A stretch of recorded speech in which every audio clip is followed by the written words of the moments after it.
Good afternoon, friends. Happy day to all of you. Direct relief is finally beginning to go out to all eligible Americans. Checks worth up to $800 have been approved by lawmakers and will be automatically deposited for many low-income households. Some Americans can also qualify for monthly inflation relief payments. My dear friends, please make sure you watch until the end of this video to learn how you can claim this stimulus money. Also, to say thank you for watching every day, I'm giving away 4 $75 Walmart gift cards every week. Please enter the giveaways by clicking and liking several of my videos, and then commenting below the keyword of each video that you watch. Friends, the more videos that you watch and leave a comment on, the greater your chance of winning these giveaways. Every middle school student should know that if the federal government spends wildly more than on the amount going out than the amount going in, the Federal Reserve has to, in essence, print the dollars to make those payments. And when the Federal Reserve prints more dollars, the value of the dollar drops, which is why we have these huge spending increases. Now, I'll make a couple of comments on them. First of all, I think the numbers that we're supposed to talk about, the 9.1% increase in inflation, is woefully underrated. Here is the graph that all us politicos are supposed to talk about. Does anybody believe that the cost of shelter in the last 12 months has only gone up 5.6%? Where's the press? They ought to be making fun of that number.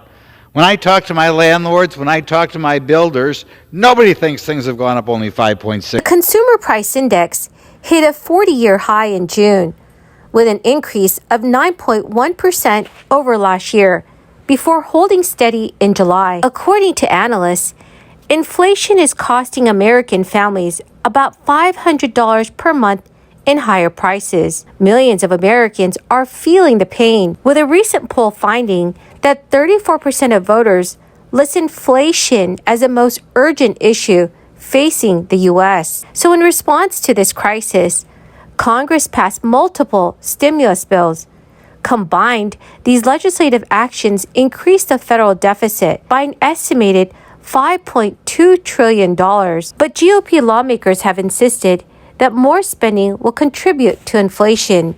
Nearly 2 years of rising inflation and declining real wages, combined with a looming recession, have caused Democratic Party approval ratings to plummet, and politicians are very worried. Oregon lawmakers recently approved a $600 one-time stimulus payment to low-income workers who were on the job in the early days of the crisis. The payments would go out to residents of Oregon who claimed the Earned Income Tax Credit in 2020. The Earned Income Tax Credit is a tax break for low-income working households. The Oregon Department of Revenue said about 245,000 residents of Oregon will be eligible, with payments limited to one per household. The House bill passed by wide margins in both chambers of the Oregon legislature, with a handful of Republicans joining majority Democrats in supporting this bill.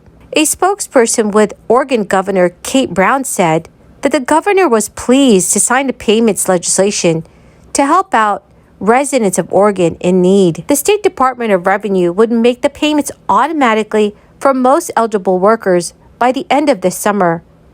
The payments evolved from a 2021 plan for larger stimulus payments, which was up to $2,000 to essential workers who stayed on the job during the crisis, and for those who rejoined the workforce last fall. Sponsors of the latest bill said more targeted payments would have been administratively burdensome and would have required workers to apply. These payments could have been delayed by months or even years as a result of that. According to state officials, directing the money to low-income working families would help ease the sting of rapid hikes in expenses like rent, gas, and groceries.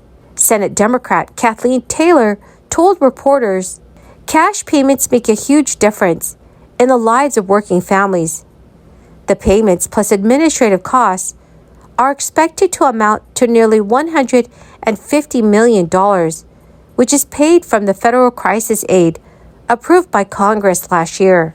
Friends, the keyword for this video is Lake Bowen. If you would like to enter the next Walmart gift card giveaway, please click and like several of my videos and then comment below this keyword, which is Lake Bowen, and additional keywords of any video of mine that you watch.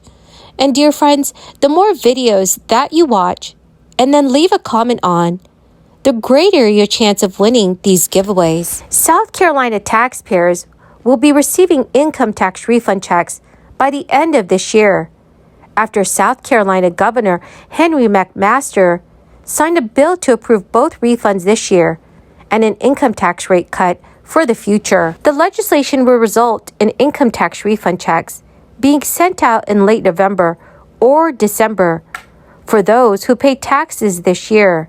It will be a full refund for those who paid $800 or less, which includes 33% of taxpayers. Any South Carolina taxpayer who paid $100 in taxes will receive the $100 rebate, and that rebate will grow along with tax liability up to a cap of $800 per tax filing. Those who did not pay income taxes will not receive a rebate. The state's top income tax rate will now drop from 7% to 6.5% for the 2022 tax year for income taxes paid in 2023.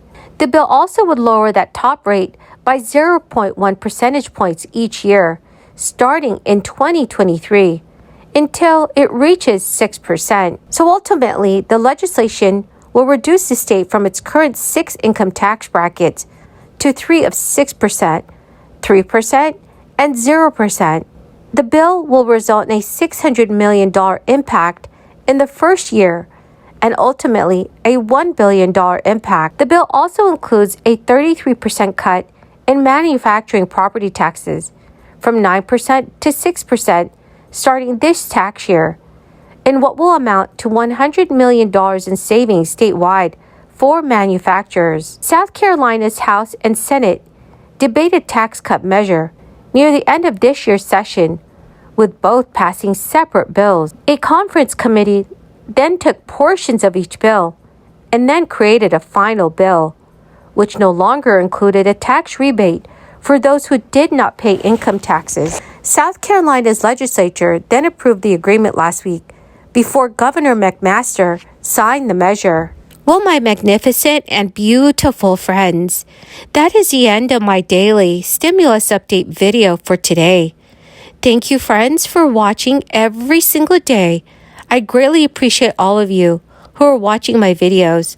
Thank you and have a wonderful and blessed afternoon.